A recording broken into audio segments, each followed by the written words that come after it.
Another way you can save a significant amount of time using Evaluwise to manage your teacher evaluations this coming year would be to utilize the student growth piece of the software, which many other similar softwares do not have. In the student growth section, you can define all your student growth levels, as well as define decision rules in order to come up with an average value when you're combining all of the assessments together. You can set the weighting between the professional practice and the student growth. So in this case, 30% of the final rating would be student growth, 70% professional practice.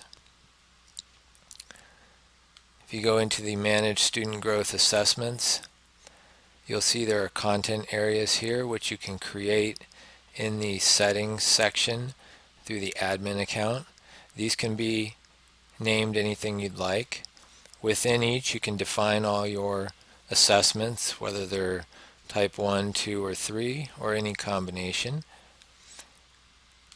Within each, you can name them, put in your details, and then enter the percentage of the total 30% that assessment has applied to it. So in this case, 50% or 15% of the 30 is assessment 1, and in this case 15%, which is 50% of 30% for assessment 2. So this total weighting of 100% is going to be 100% of whatever your student growth weighting measure is, and you can have as many content areas as you want.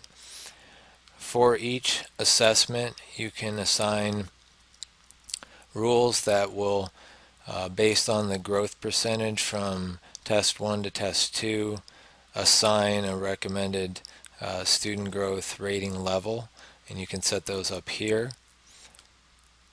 And then if we go over to the Evaluations tab and look at a summative evaluation in the Results and Ratings section, this is where you're going to see the 70% for professional practice, and then the student growth would show up here based on the content area that you assign to the particular individual teacher or staff member. And in this case, we have 2 assessments. Like I mentioned before, 15% or 50% of the 30% is exam 1 and exam 2.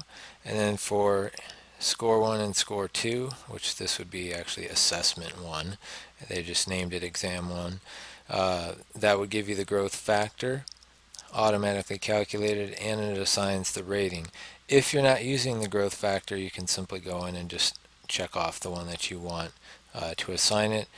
And then the decision rule on the individual rating levels, those will determine, when putting the assessments together, what the overall recommended rating would be. In this case, it was a 3.5, and then it would assign a recommended rating that would go in your 30%, and then combine the 30 with the 70% professional practice to get your summative overall rating.